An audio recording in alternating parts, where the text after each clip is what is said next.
Off to a good start here over at Shift Happens. And see, JP's coming in nice and loud and clear. By the way, our co-host JP is here as well, as per also usual.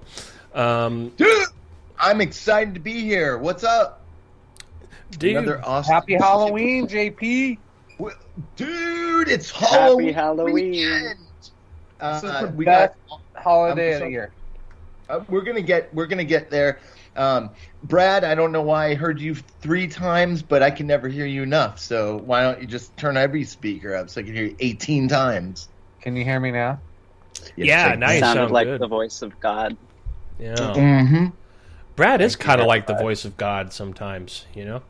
Echoing in the wilderness. Channel. I can get my channel on, you know. See, maybe it wasn't the system. Maybe it was just Brad might just be echoey himself as a human being. I only want to hang out with people. If you who get can some their good channel indica, you can get a good channel going. I don't care what anyone says. Universal channel. Get that little indica channel going, brah. Yeah. And you know what? Why don't we just? We're already. In the morning. Since we're already we've never really done this. Let's just go ahead and bring the guest in right now. Very beginning. Do it. That's right. Shoot. Ladies and He's gentlemen. more like just one of the homies rather than a guest. Yeah. Yeah, he's been on the show. I feel connected at family, this bro. point. Absolutely. We basically have connected like at least around all 4 greater Sabbats. So we kind of have a spiritual. We've connected on the tides. We felt the tides change together. It's a bond. In my view, we've been cut from our main line. It's always nice to have connections. So yeah, absolutely. Right and real quick, now we do have some stuff we want to talk about before we start the show. But let's go ahead and introduce Austin. For those of you that don't know, Austin is a 3-time self-published author, an entrepreneurial artist, a public speaker, an Oregonian mystic, and a witch trained in the practice of Alexandrian witchcraft. His public works in authorship, theater, and media have carried his voice across the globe and introduced his curious expertise to thousands. His work seeks to integrate the forgotten knowledge of distant ages with contemporary life in order to seek a reconciliatory union between the primordial past and the ever-near, ever-shifting future. And there's plenty more. There's so much that Austin does do, and I highly encourage you guys to go to his website, austinshippey.com, just exactly how you think it's spelled, and in case you get confused, as always, all of our information for our guests is over on the upcoming page at shifthappensradio.com. So with that, official welcome, Austin. Thanks for coming on for this Halloween weekend. I couldn't think of a better person to bring on for the Halloween show. Thank you. I'm super excited to be here. It feels like I'm on like a Halloween roller coaster right now. I can imagine you're probably getting a lot of calls, and we look forward to it every year. I'm going down the hill, about to go into the dark tunnel to emerge, maybe do a loop-de-loop or something. I don't know what the future holds. I just try to peer into it as best as I can. That's all you can do. That's all you can do. Pat says, wonder if Austin can cast a spell on Gigi so he's able to use the phone system. That would be great. That would be great, man. That is so smart. Yeah. It would be cool if we could bless the whole system, keep it running smoothly. Yeah, you know. I want the Oreo cauldron. And that is something I want to try tonight, is if we can, because at first, remember, Austin, we couldn't merge the call, but then I can bless it right now if you like. And yeah, absolutely. Yeah. But with that, ladies and gentlemen, Austin Shippey, what's going on, buddy? How you been doing? Hello, greetings, vampires, werewolves, leprechauns of the internet. Yes, and now I was expecting you. Now, I'm excited to get into some spooky stuff. So Austin, I'm just going to take a wild guess. Is this your favorite holiday of the year? Yes, it's always been my favorite holiday since I was a kid. gone to the library and literally tried to find Halloween books to learn more about it.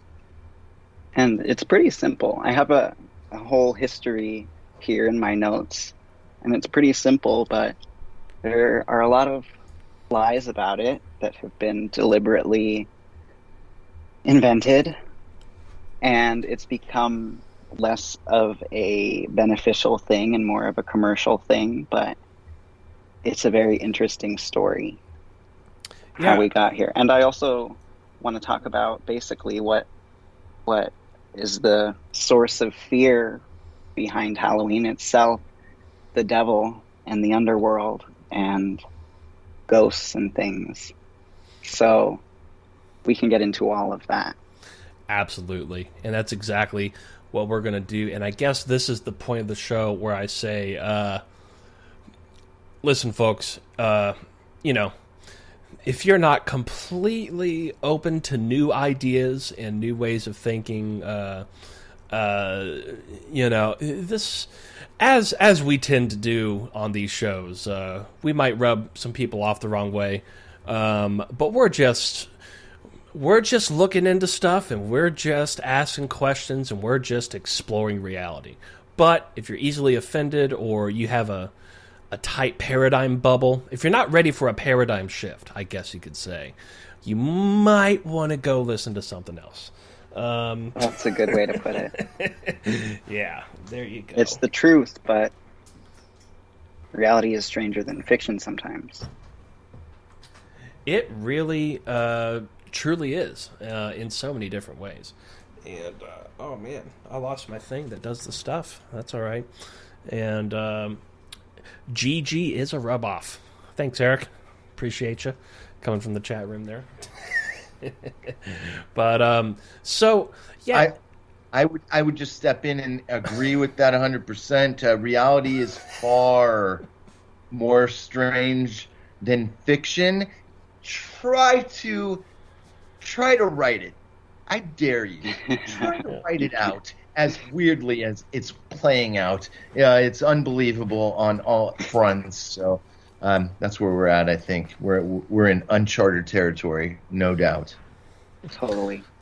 Yeah, man. And so now where, because like you just alluded to, Halloween it's a very commercial sort of thing now, and now it's this fun, like, let's go get free candy kind of thing, and let's dress up in costumes, but that is not at all how it started off, is it? It started out very seriously. If you want to dive right into the history, basically it comes from the ancient world, and the ancient world means magic. They saw everything as energy, and they tried to explain reality through symbols. And basically, the earliest Halloween traditions come from the Celtic people, and it comes from the Greek word keltoi, which means barbarians, and they called them that in the 18th century. Prior to that, they were just known as Britons. They were small tribes. They traded, lived in hill forts, and dug ditches around their forts for defense. And they lived in huts, basically, in the hills. And they were farmers. And women were equal to men and could own property and had choice in who they married. And at the end of the ancient world is basically where the Celtic people kind of disappear, and all of the customs were taken by Christianity in the 5th and 6th centuries, and the myths were slanted. And the only recorded stuff we have about the ancient Halloween myths and about all the ancient mythology of the Celtic people were skewed to fit Christian morals. And this is the world where our earliest Halloween customs were born. Samhain, in ancient times, marked the beginning of the Celtic year. It marked the end of summer and the harvest, and the beginning of darkness and cold. Samhain, the word, comes from the old Irish word meaning summer's end. Historically, this was celebrated in Ireland, Scotland, Isle of Man, Western Europe, so around Britain. The ancient peoples would light bonfires on hills and fill their homes with fruit like apples and nuts. And the Sidhe, or the fairies, were said to roam throughout the world around Samhain. And the bonfires would be used to offer sacrifices of crops and cattle. And the fires were burned to keep evil spirits at bay by their light. And people would disguise themselves in costumes and masks to keep themselves invisible from dangerous wandering spirits. If you crossed someone or had an enemy or something could cross you to cause you harm on this night. So they wore disguises, and it was believed as long as they did that, it would keep the evil spirits from touching them. And all of the food and celebration was to give joy to the departed loved ones who were said to return during this time to visit their living loved ones. And by the 7th century, the Catholic Church had converted the pagan celebrations into Christian ones. So those ancient festivals were forbidden. They forbade rituals of necromancy, ancestor worship, and polytheism. And they replaced the ancient Samhain holiday with All Saints' Day. And now only martyrs and saints acknowledged by the church could be honored. It was also called by the authorized society All Hallows' Day, hallow meaning holy, in reference to the departed figures within the church. A vigil would be held the night before the holiday, and this was called All Hallows' Evening or Eve. Okay. This night became what we know in the U.S. as Halloween. The Celtic custom of costumes continued into Christendom because it was believed if any deceased enemies could cross over, or any wandering pagan spirits, they could seek vengeance on their enemies, haunting people of all sorts, and they could go into the homes of good Christian folk and haunt them, or worse. The bonfires on the hilltops became the lighting of candles in medieval times to light the path to guide the souls onward towards the land of the dead. And they were called soul lights to keep away hauntings particularly.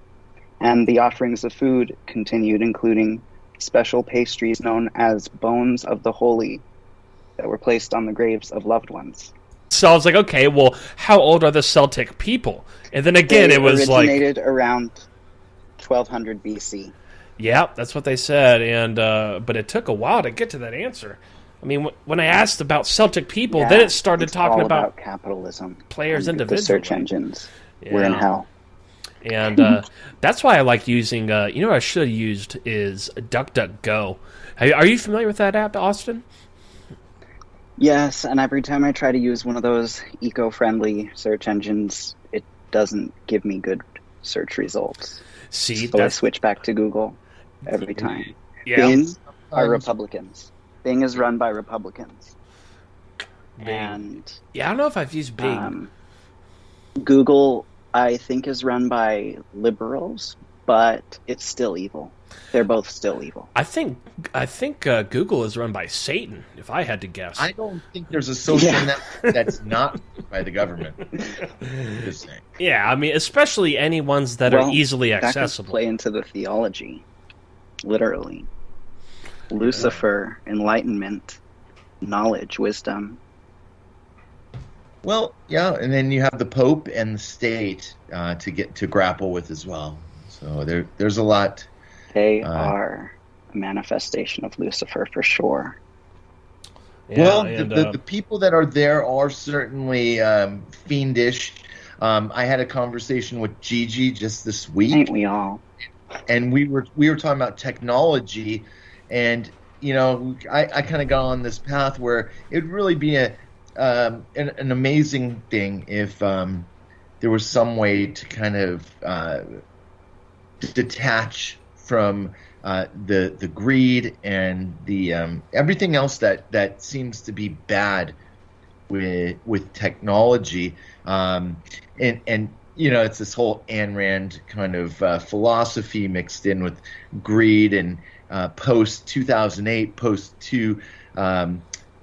post every other financial fiasco that's dismantled or broken the hopes of young people from buying homes and buying these great things that have always been such a hallmark of America. If we can get to a place where technology was truly a place, an idea, a thing that was beneficial instead of beneficial, harmful. but also to promote individuality, to promote that entrepreneurial spirit that Yes. So many have. It's been crushed. It can be so useful. Yeah, it could We be. humans It have could- to ruin everything. It's part of the esoteric teachings. And but I have noticed with DuckDuckGo in particular, I'm not trying to blow anybody's whistle here, but there have been about 7 different occasions just in this last couple of months where somebody would send me a link to some sort of conspiracy documentary or something that would typically be considered controversial, right? And but instead of clicking, I would just remember what it was. Like, okay, I'll just go find it on YouTube. And even using the official YouTube app, I couldn't find it. So I double-checked, and I was like, okay, let me make sure I'm typing in the right name. Type it in verbatim, letter for letter, in YouTube's own app, which, by the way, is owned by Google and run by Google now, still doesn't show up. It's like, well, damn. But then I go to DuckDuckGo and just do a loose reference to it and put YouTube at the end, and then bam, it pops right up. Wow. Yeah. I did not expect that. I'm going to have to try DuckDuckGo for a little bit. Maybe they've gotten better. I've got to say, it's there's Come through DuckDuckGo. Yeah, especially if you listen to stuff like dudes like George Webb and some of his other guys. They keep getting banned on everything all the time, and they keep having to start new channels. And but they're on top of them. Anytime they start a new channel, they make sure that they're, I guess, essentially what you would call shadow banned, right? They make sure that stuff does not show up, even if you type it letter for letter. It's not going to show up, but if you use DuckDuckGo, it does. So, yep, they're all evil. Yeah, and It's all corrupt. man, it would be nice. Do you mess around with the Tor browser at all? Have you ever dabbled in that, the dark web? No. Yeah, it's hard. Not yet. It's hard to dabble in because there is no Google. I don't really have a need for it. Yeah. Is this some But if sort I of a did, maybe, I don't know. GG? Are you telling us something here, GG? That Is it legal? Yes, I think it's legal. Listen, I'm trying to sell No, I'm just kidding. No. But it is interesting, you know though. what I'm going to do? I'm going to sell mysterious murder boxes with fake blood and like a t-shirt from Goodwill and like something I found on the side of the road. And they'll be like, oh, I'm so scared. Don't They'll mess pay with Goodwill. $300 for it. Oh, did you hear my kitty? Aw. She keeps wanting to jump directly onto my mixer board, and I keep telling her that's not a thing you can do, buddy.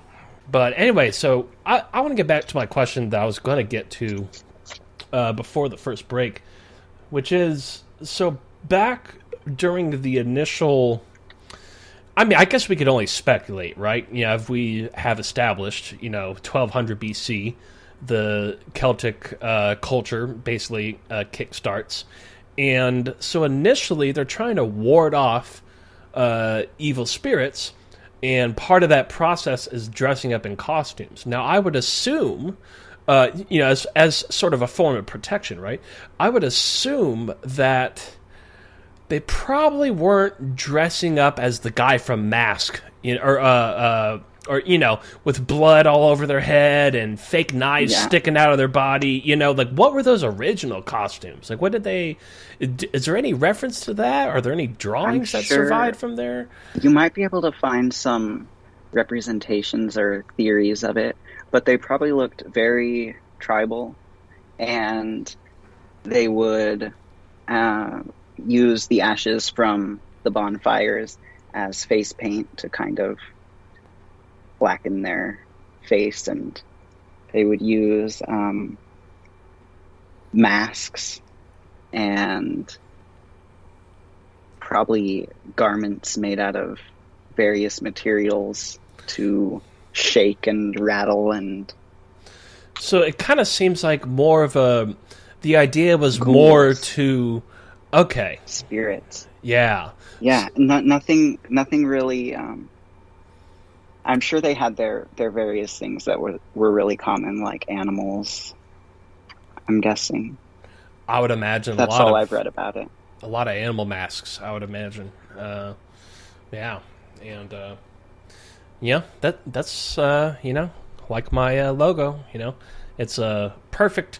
I imagine a perfect Celtic costume. The humanoid rabbit in a tuxedo.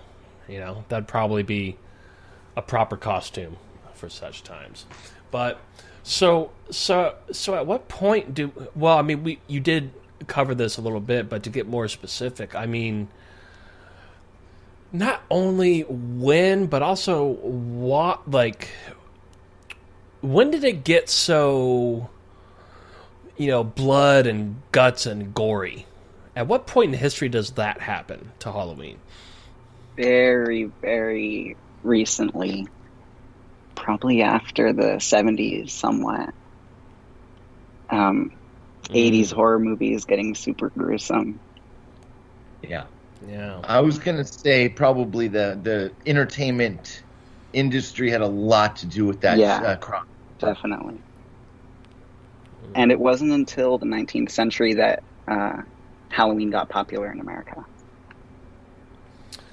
Because a bunch of Catholics immigrated to America, bringing their Western European traditions. Right, because it's not just an American holiday, right? I mean, this is maybe not everybody. An ancient holiday. Yeah, exactly. And but outside of, I mean, obviously Europe, right, and North America.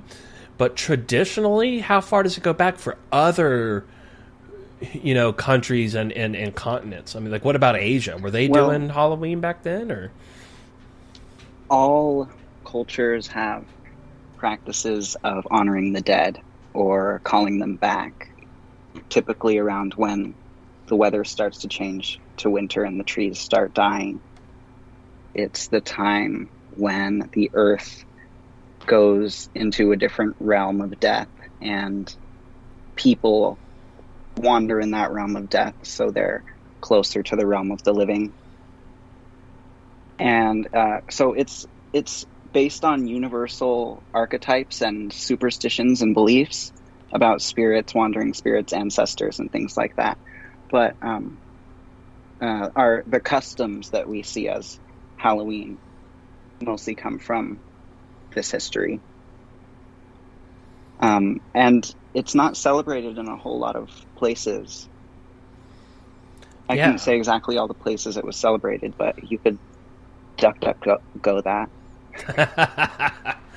Right. And like, for example, like, I would imagine, like, I don't know, like Myanmar. Like, I wouldn't be surprised if that's not a thing there, or just like a, you know what I mean? Like, well, maybe today it is, just because of the heavy influence of, Western culture across most of the world. Not the whole world, most of the world, right? And I'm sure most of the world knows about Halloween, but not all of them have the same customs. Yeah, I bet there's not kids in Myanmar, going door to door and knocking on strangers' houses and expecting Maybe a Snickers not, bar. who knows? Could be. And that's the other question. At what point did it? What exact? You might have even alluded to this earlier, but at what exact, like, roughly when did it turn into warding off evil spirits and turn into, like, when was the candy idea introduced? Was that really America in the 70s? Or is there records of, people handing out treats before then? The candy has changed, the way that we consume candy, but the whole tradition comes from usually fruits like apples and also nuts as sort of offerings, seasonal offerings to the spirits and deities. Yeah. So that's where the treats come from. Okay. Yeah. But, for the type of candy, you'd have to just look at development of candy in the U.S. U.S. has a very short history. We don't learn about the outside world either when we're growing up here. Yeah. We just basically learn about America. The world began with America and ends with it in America. We want to get into the... Are we going to talk about the Dark Lord? Yes, exactly. Now, and again, like I said at the beginning, this might be a point in the show where if you have certain paradigms that you're not ready to at least step outside of and look at objectively, we might just trigger bear with warning. us. Yeah, trigger warning. Trigger warning. Well said, Austin. Well said. Can you be a little more direct, Gigi, for some of us who have no idea what you just said? I'm just saying, buckle up, folks. And if you hear something that offends you, believe us when we say we do not mean any offense. We're just exploring ideas and possibilities and you didn't hear it. and more importantly, history. We're really just exploring history here. So so that and there's your there's your spoiler alert. So anyway, with that, let's just swan dive us right in there, Austin. Please. Shall we? So let's untangle this tangled thread that we know today as the devil. So, traveling back in time again, by the end of the first millennium, Anglo-Saxons had conquered and spread to most of Britain. English became the language, and Christians had firmly established their new spiritual teachings. Many of these teachings, perhaps the majority of the most important ones, were taken from ancient Egypt and grafted over by the early Christian theologians. And early Christianity was really a melting pot of the ancient world's religion.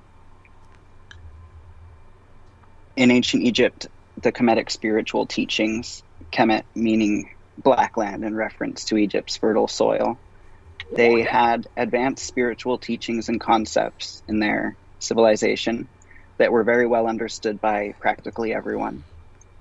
Christianity, being a new religion, took many aspects of the ancient Kemetic religion and altered them, often maligning the original myths' positive connotations and flipping it to induce fear and anxiety in followers. So what Lucifer is and what the devil is really an amalgamation of some metaphysical concepts in order to help teach people. Misapplications of ancient religious knowledge lead to a lot of foolish outcomes, and one could say that Christianity has been a bit of a foolish religion. Lucifer, Imhotep, and Jesus all represent and are aspects of the ancient belief in the entrance of the soul into the body. This is also referred to as the migration of the soul from spirit into body, then its experience of life and its exit from the body at death. These principles, Jesus, Imhotep, and Lucifer, represent this spirit entering into the body. So when we talk about religions, when you anthropomorphize, these are symbols of metaphysical ideas using nature to make up a symbol. That's anthropomorphizing. And when you humanize, you make concepts or symbols into a human form. And the foundation of today's religions, modern Christianity, is a very humanizing sort of religion rather than anthropomorphizing or being more obscure more philosophical. So humanizing is the reason today's God is jealous, judgmental, and watching all the time. In anthropomorphic spirituality, it's more abstract and complex, all of the symbols and deities. Humanizing is really more of an unsophisticated sort of thinking. Superstition in a person versus symbolic understanding of difficult realities. That's the difference between the ancient spiritualities and the modern ones. One of them is full of sheep and the other is full of goats, so to speak. More rowdy and free and liberated. An enlightened soul is a lord and master of the human condition. This is what the ancient spirituality says, that an enlightened soul is a lord and master of the human condition, and they have achieved double mayat, or reached a state of peaceful balance. They've climbed the mountain where God and flesh meet. In that moment of enlightenment, a person was said to become a Christ. The journey of the soul was all about turning negatives into positives during life. The enemy of the Christ, Satan, comes from the ancient Egyptian deity Set. Horus represents the rebirth of nature. The Yeusa is the origin of the name Jesus, and it means the ever-coming Son of God, and it's pronounced Yeshua in Hebrew. So, in the beginning of creation, Nun divided herself, her dark womb, the primordial waters. She separated, and two Re came into existence. And these two Re were called Set, darkness, and Heru, light. So it's like the opposite balance, the yin and yang. And wisdom represents the light, and darkness represents the ignorance. So this translates over to the spiritual state in humans. And Horus, as light, was victorious over darkness in the beginning. The concept of the adversary is the opposition to yourself and keeps you away from your most divine life. The Greek concept diabolos is one who divides, di meaning two. So the devil comes from this Greek diabolos, and he's not evil, he's a separator. And he was represented by the horns of a cow, representing the two opposites. Experience can't exist without opposites. Philosophical people know this. On a journey of the soul, you're incarnated to learn and transmute your negativity into positivity. And we will die and be reborn many times. And there are many opportunities to progress and learn. So it's not about good and evil or eternal punishment. It's about continual existence in the ancient spiritualities. And there's no sort of hell and Satan ruling over. So Imhotep, back to the ancient Egyptian cosmology, represents the soul releasing from the body. And it means Prince of Peace, returning back to the light. Lucifer first began to be equated with Satan in 1611 with the King James Bible.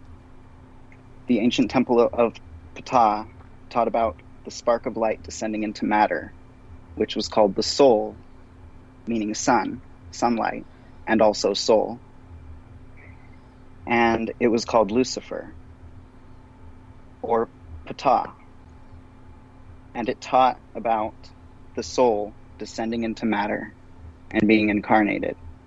Lucifer meant the bearer of a light. The soul is trapped by the set force into the body. So rather than figures, these are all concepts that represent how we exist and come about, and the struggles that we may face, and the strengths that we have.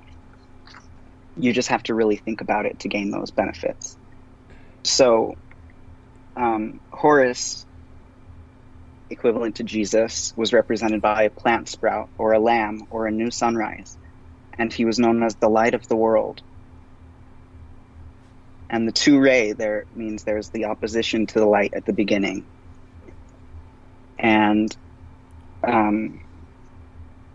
Imhotep means the light or spark exiting the body. And Lucifer means the light that falls from heaven into matter. So those are the explanations of those words. Those are the actual origins. And the image of the devil didn't come till later, till modern times, till early modern times.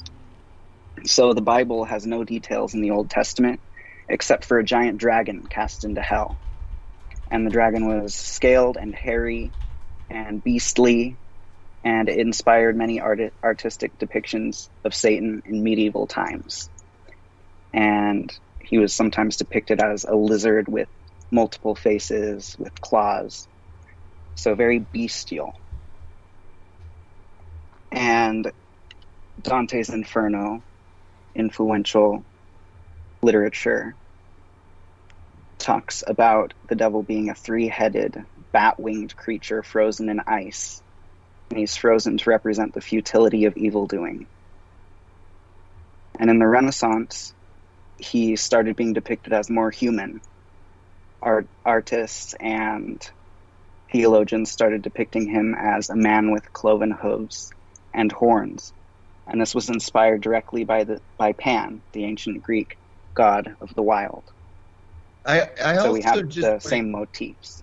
I just wanted to chip in here because you mentioned a little something about the light and the darkness, and I did want to just throw in that our civil Roman calendar, the Gregorian calendar, the calendar of birth records, is the most widely accepted calendar, and it also happens to be the calendar of sunset and darkness, whereas the Julian calendar represents it's the as above or sunrise and light of day calendar. It's about 13 days ahead of the Gregorian calendar.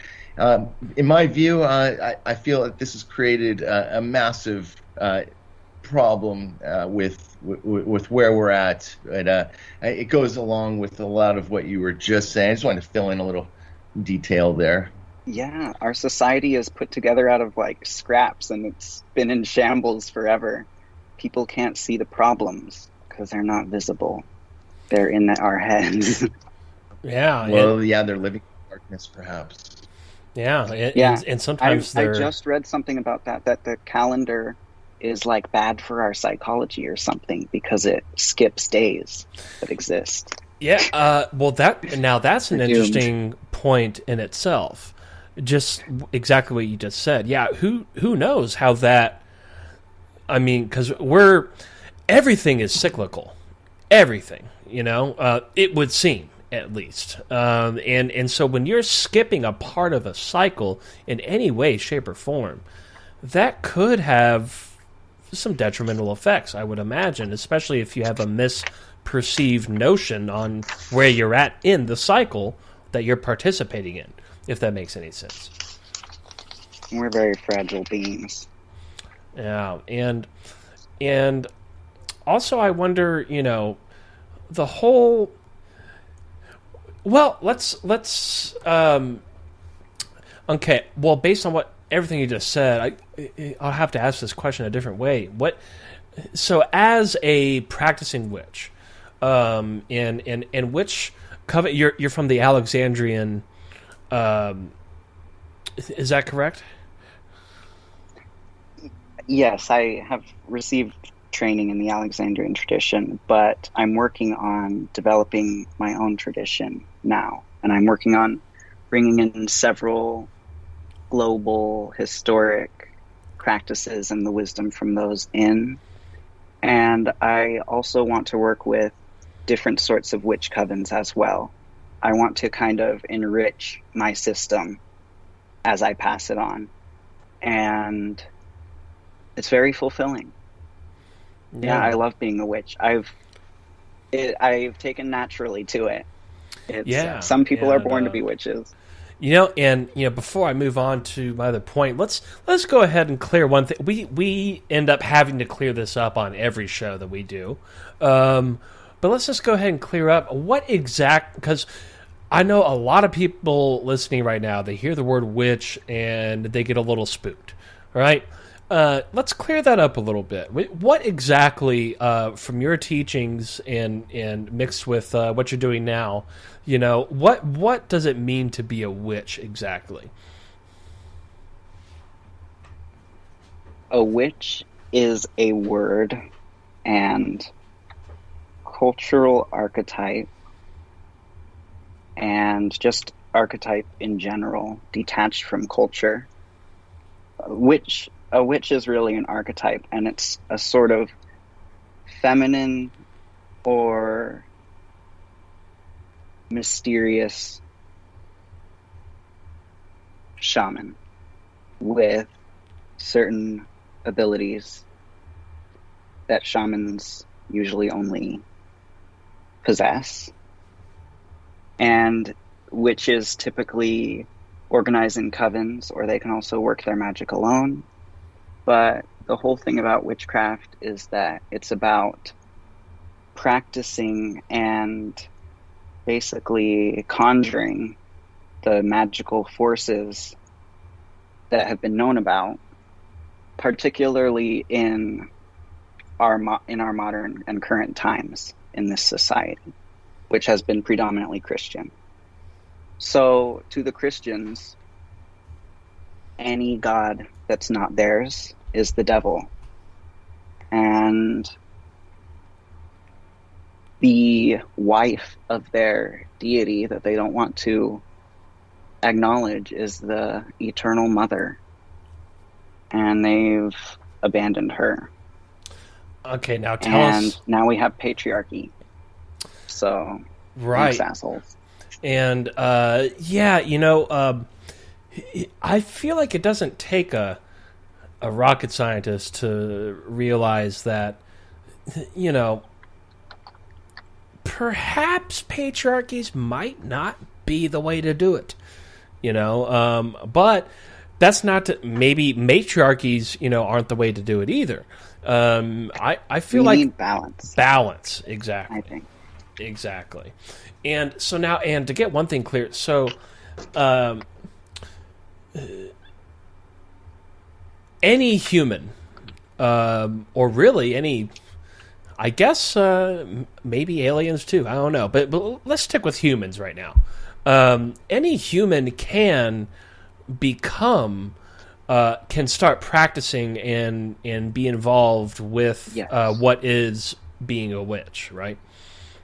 Like it's not like, you were born with some, I mean, now surely you were born with some things that gravitated you more easily towards the path of witchcraft, but that's not to say that anybody else can't become a witch as well, right?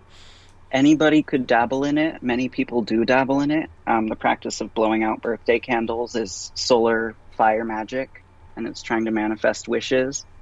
And most of the time, this is great. People wish on stars. People use the law of attraction. People heal just through attention with energy. Which can anyone work witchcraft? Anyone can work with energy. It doesn't mean everyone should. And if you can't direct your own life, you shouldn't be directing magic. And that's pretty much all it comes down to. And there are people who will accomplish their ends by other means. And there are people that need magic. There are people that are born needing magic. There are people that are disenfranchised and need magic because of that as well. And for some people, it benefits their life greatly. The majority of people who actually do use magic, maybe on a weekly or monthly basis, keep it completely secret their entire life.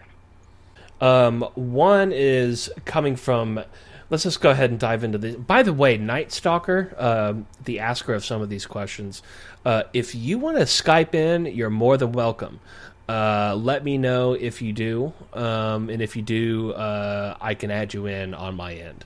But for the meantime, let's get to his first question, which is, does Austin have any thoughts on, I'm going to butcher this name, I don't know how to pronounce it.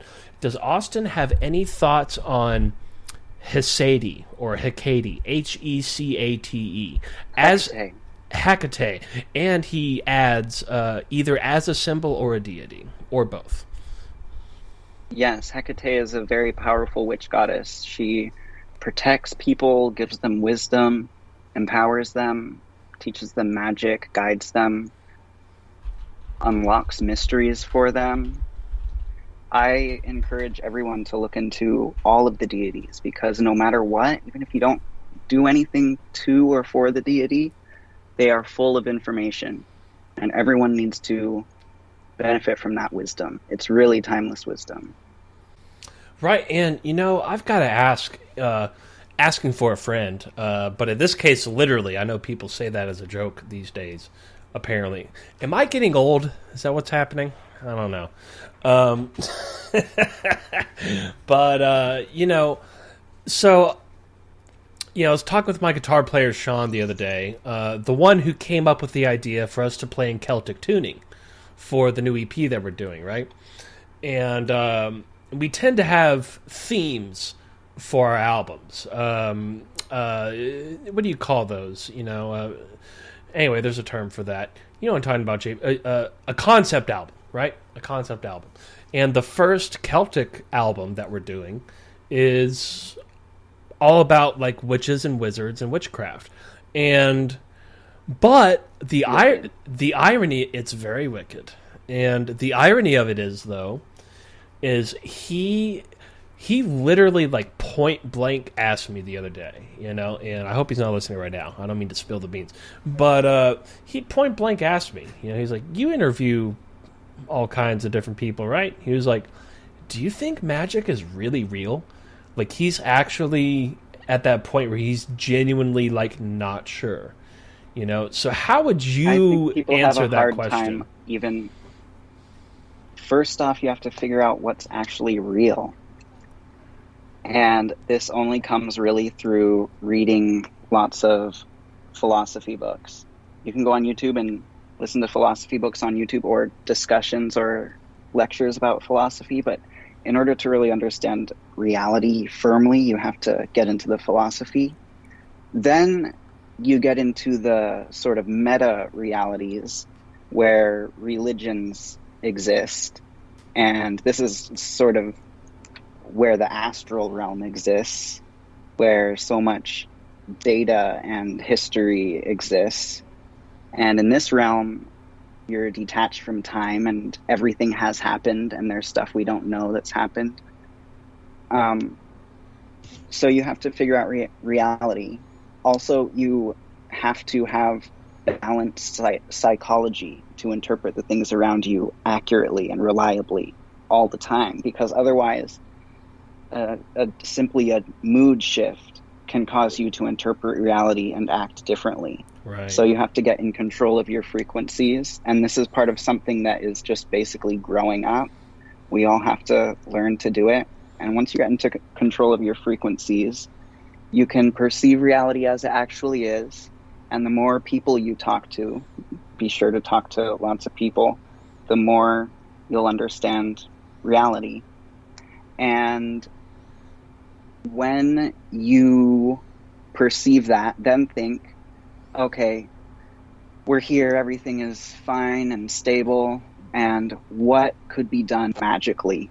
And you can just think, I can perceive what could happen in the future, all the possibilities. I can be creative and invent a possibility. And all I have to do to manifest that is step towards it and make it happen piece by piece. And if you work magic, it makes that journey easier. Even if it's symbolically, even if it's psychologically, it makes it easier. And when you get spirits and deities involved, you'll feel their power. And when you start doing that, you'll realize why the ancient people believed in it. It wasn't because they were stupid. It was because it made sense. But people kind of have to step outside of this mortal body, think of things as energy, and perceive real reality before they can even work real magic. And since we just have another moment before we take a break, if I could just instill, and I've probably done this before, so forgive me if I have, but I'd like to provide a working example of what you just laid out, because what you said is great. The way I see magic at its most basic level is just imagine in your mind a dinosaur, a Tyrannosaurus Rex. Just imagine one in your mind, a green Tyrannosaurus Rex. And once you've achieved that, okay, once the audience has that image of the Tyrannosaurus Rex green in their collective mind, what I've done right there, in my view, is basic magic. I've just drawn an image inside of all of your heads, and to me, you can take it from there. It's all about intent, and you can take it to a higher plane, or you can try to pull one over on the masses. I think that's where we're at. Yeah, and there's I've got a good one too. Here's my magic trick. All right, everybody listening right now, try as hard as you can to not think about a zebra. Bam! Every single one of you just thought of a zebra. Done. Yeah, I saw it. I even saw the grass in the sky. There you go. And immediately. And all right, this is a good place to. We do need to take our last and final commercial break of the evening. We do have a good question coming in from the chat room. We'll start off with Deborah's question. When we get back, if I can figure out where the hell I am here. All right, here we go. Ladies and gentlemen, you're listening to Shift Happens here for the Fringe FM. I'm your host, Gigi, along with our co-host, JP, and our associate producer, Brad Harris. And we are here tonight with Austin Shippey for our Halloween special. And we'll be back here in just a few short commercially minutes. Don't go anywhere.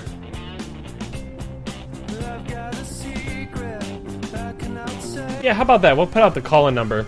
And we can get Austin to conjure up a ghost call-in. And here comes my careful cat what again. You wish for. I would love to finish up a little bit about the devil. Kind of bring it to our modern times. Yeah, that's exactly. Yes, let's do that. Absolutely. So, should I start sharing it? Yes, right now. Yeah. Yes, thou shalt.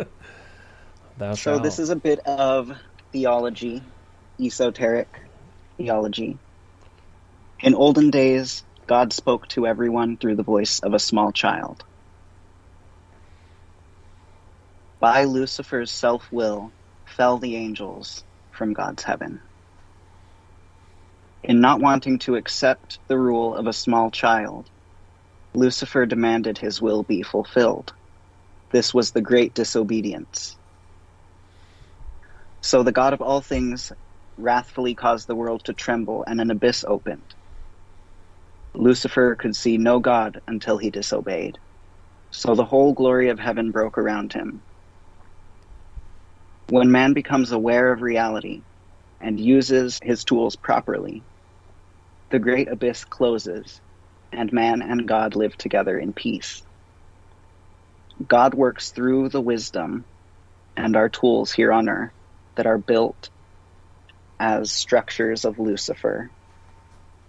And this wisdom is the power of Lucifer, who is also the same Lucifer as the morning star Venus in the sky, which is given to those who overcome the world. Lucifer is the same energy symbol as Horus and Jesus Christ, the morning star and the child of God. The opposer to this light is the Dark Lord Satan, who is Set and Saturn, the elderly man. What? The Kemetic Horus and Jesus and Lucifer all represent God within human. And if you don't believe that, for a final bit of proof from Revelations 22:16, I, Jesus, have sent mine angel to testify unto you these things in the churches. I am the root and the offspring of David, and the bright and morning star. Lucifer and the devil are Jesus and mankind in all of our perfection and glory, all of our imperfection as well. Good and evil are us. Many Christians actually serve the devil over their cult founder / hero / king, Jesus. All right, now right there, we're gonna just push pause on that. Don't lose your spot. So, as you can imagine, Austin, there's probably more than a good chunk of percentage of listeners who didn't take that very well, right? But so, what would you say to them? Accept that religion and theology is complex, has long histories, and is always melded together from many different sources. And if you can't accept that, then you shouldn't even be involved in religion because you mentally cannot handle it. And Austin, that's... you know what? I'm sorry to butt in here, but I can't help but think also you started with the whole concept of reality, and that's so important. I think the whole idea of reality itself. Yeah, sometimes they're like, "How dare you mention reality?" when we're talking about it. Infiltrated. Everybody thinks there's all these different realities, but there's one reality. I choose to live in reality, and our physical biology is designed to experience this continuous physical reality from the moment of fertilization until the last breath we take, and I don't choose to believe in any particular beliefs or theories or perspectives. I just want to have that one reality. And if I hit my hand with a hammer, everybody feels the same pain. I mean, that's all there is to it. In my view, that's just my view. Yeah, religion is complex, but it's not the same thing as reality. It's a hyper-reality or a meta-reality.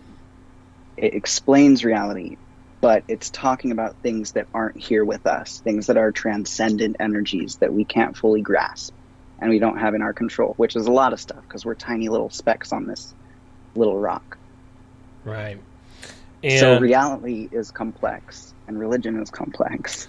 Yeah, and at this point, I would like to suggest...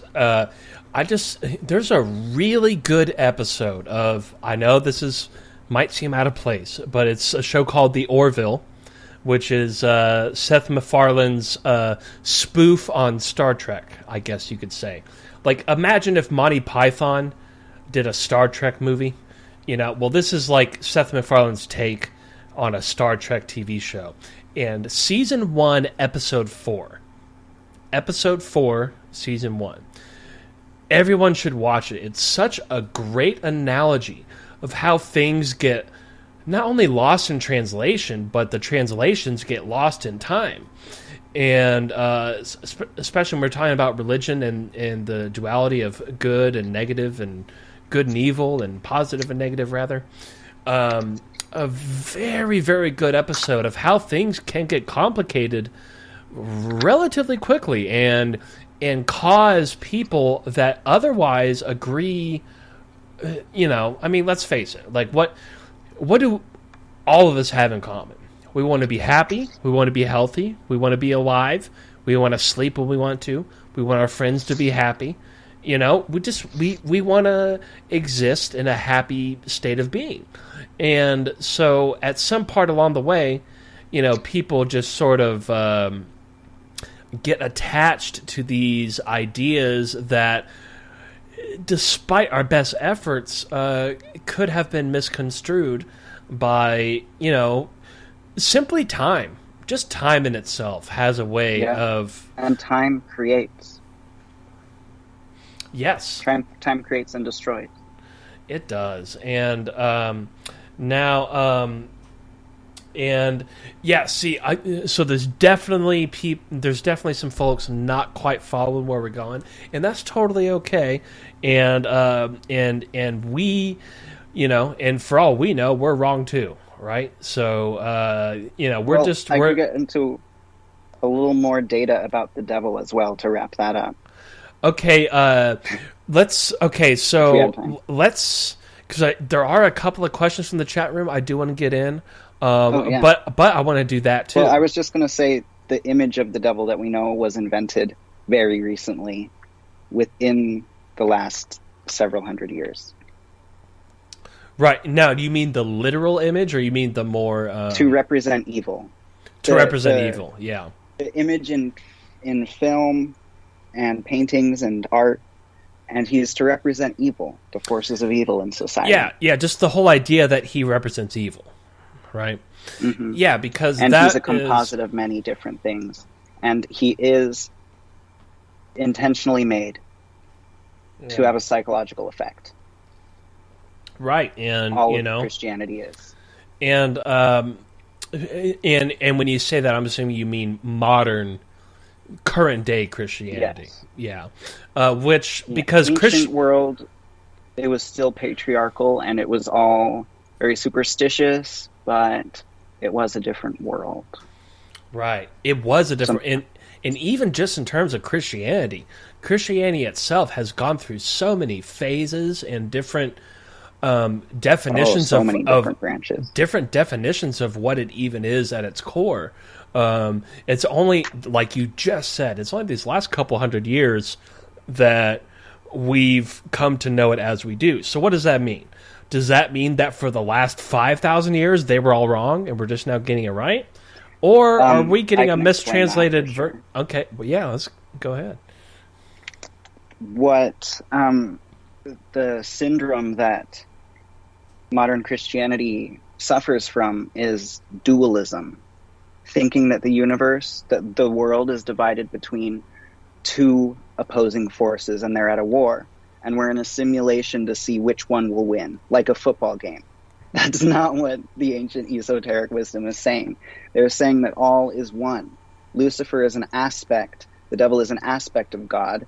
He is power on earth, and he is used by God to make what happens happen. And it's all one thing. And evil, really to understand evil, you have to prove it and figure it out and get into the philosophy and the justice system and make the justice system actually work. And then we can all talk about what's actually evil and what's actually an atrocity. And basically, love is the ointment for it. And dualism, when you create dualism in society and divide everyone down the middle, some people are going to be the evil things that you create them, and some of them are going to be the pure things that you create them. But it's all Lucifer. It's the creations of man. It's the illusions of the sun. It's the Tower of Babel built up, ready to crumble. And the responsibility is in us. We are the good and the evil. And it's not a football game. I hate sports.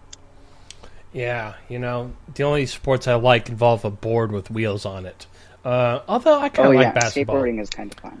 Yeah, you can't really. Yeah, skateboarding and surfing. Brad's a hardcore surfer. I mean the games. I don't get how people watch the same game over and over again. Yeah, that's my problem. I like skateboarding in real life, but yeah, once you've seen one basketball game, you've kind of seen them all, right? You know what I mean? They tire me. But I'll tell you what, you give me enough beers and enough Doritos, and I'll sit there and watch a basketball game. You know what I mean? But now, okay, let's try to get to some of these. Let's field some questions from the chat room. Now, definitely some disagreements in the chat room, which is totally okay. Like I said before, we're, it's all good. We're all friends here. We're just exploring ideas, and that's it. Just exploring ideas. Just exploring ideas, and no one needs to be offended, because at the end of the day, we're all fighting corporate billionaires and the war machine, and yes, that's what we need to be concerned about, not not if you believe exactly as I believe. If your Tetris block fits into my thing, right, makes me feel good. Exactly. So, okay, let's try to get to the first question that I was originally going to ask from the chat room. I believe it was this one. And yes, by the way, Deb, I didn't realize that. Listen, I know 7 Debs. Okay, I wasn't sure if you were Deb from Sacramento, but now I know you are. So, what's up, Deb from Sacramento? And she asked earlier, who does Austin... Wait, no, that's not the first question. The first question... Who does Austin think he is? The first... No, that's what I thought she was going to say. But no, that's not what she said at all. But let's get to the first question. The first question was, how is religion connected to the astral plane? Religion is systems and rituals to serve principles, philosophies, and figures. That's all it is. So religion connects to the astral realm because the astral realm is the realm or field around us that we can use our brains to tap into, kind of like an antenna. And it's where energy goes. It's like we're in an ocean of energy, and everything that is thought or visualized or happens or it's some people refer to the astral realm as the Akashic records or believe the Akashic records reside there. It's all of the data of the human experience, basically. And religion is organizations and systems, and they can also be full of science and philosophy. So by working with the religion, you can kind of make it into a tool to influence and plug into the astral realm. And magicians try to do this, priesthood try to do this across the world, and shamans have always tried to do this naturally. And it's arts and sciences exist across the globe. So look into anywhere and there's magic there. Yeah, there was. And there we go. And we're gonna fast track these last couple of questions just because we're so short on time. Now, Deb's second question, which I think this is going to be really interesting. This is either, let's just ask the question. She asks, who does Austin think is the Trinity, or what the Trinity is? Or does he believe in it? There are lots of Trinities. And actually, there are a lot of Trinities from basically all pantheons, because religions talk about and teach about sacred numerology. So the Trinity is one aspect of God, the way God manifests in reality as the 3 and the triangle. And it's the same with all the other numbers. And let me just look up. Yeah, go ahead. List of Trinity deities. So, first one is from ancient Egypt: Osiris, Isis, and Horus, the husband, wife, and son. The Trinity is most often in religion related to the father, the mother, and the child. That's the Trinity. And that's also the old man in the sky, Virgin Mary, and Jesus suffering on the cross. A Theban triad, Amun, Mut, and Khonsu. And there are symbols within these triads that represent reality. So they can represent that basic family unit, but they can also represent other things. I'd recommend looking into numerology and sacred numerology and esoteric numerology. And I thought I had a Trinity written down on one of these papers, but I can't find it. Well, I can definitely point to a situation while Austin looks for what he's looking for. I can give a clear example of how the Trinity's been broken. All you have to do, and it's kind of a interesting navigation of the waters. But if you go look at, everybody has one here since 1933. We've been issued a certificate of live birth, and on that certificate of live birth, nowhere on that document is your father. Your dad did not sign that piece of paper. Go check it out. It's an amazing thing when you start to think about what does that entail? What does that mean? And what Trinity was broken there? And who is your daddy if not your daddy? Very interesting kind of line of thinking. That's an interesting point. Yeah, I didn't really, I never thought about it like that. There's the whole thing. Oh. So listen, folks, not only are your minds being exposed to new things, so is mine. I'm learning right along here with you guys. And, well, man, we've only got 3 minutes left. Damn. I feel like we're just getting started. Man, this is why, well, I'll tell you what, without giving too much of a spoiler, I'm not going to say that. I'm going to abide by the Hollywood curse and not say things that have not been established yet. How about that? But let's say we can hope to look forward to hear from Austin in a very big way coming up in a few months. And not to mention, we're obviously going to have him back on the show as many times as we can and whenever it makes sense. That's a great way of putting it. Yeah, and you know what I'm talking about, Austin. So I really hope we can make that happen, and I'm sure we will. And but with that, ladies and gentlemen, AustinShippey.com, that's his website. And where else can they keep up with everything that is Austin Shippey? All over social media. And I hope to be branching out into the world of mortals and their media soon as well. What about your, don't you have a merch store as well somewhere? Got some merch? Yes, I sell soaps and candles and crafts. There you go. Do you sell soaps that specifically apply to filthy skateboarders? Do you have one of those?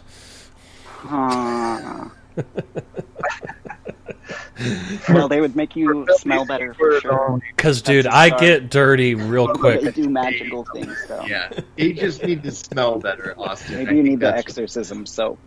Exorcism. Maybe you need the beauty soap. The exorcism soap, yeah. And maybe the philosopher's stone soap. Let's try a soap. How much are they? And what kind do you have? What kind of soaps are there? I mean, I'm into soaps. Well, unfortunately, we're handmade shea butter. Can they? We are out. We are fresh out of time. But you can go to AustinShippey.com and check out the soaps, right? It's hard not to want to eat them. They're so good. AustinShippey.com. Yeah. AustinShippey.com. I need ideas from the world. What can I do? This society doesn't really get me, if you know what I'm saying. Well, some of them do. And that's why I'm glad to have found you guys. Yeah, absolutely. And with that, and all of you out there in the audience that can handle me. Yeah, and again, folks, like we said, we're just exploring ideas and exploring history. That's essentially what we did tonight. We explored history.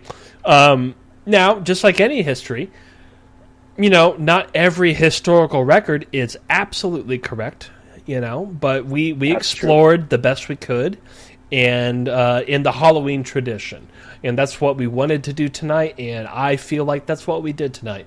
So I hope you guys had fun. I hope you guys enjoyed the conversation. Thanks for all the new listeners tonight. I do see you. I do appreciate you. But ladies and gentlemen, we have to go. Especially, we need to disconnect from the Fringe FM right now.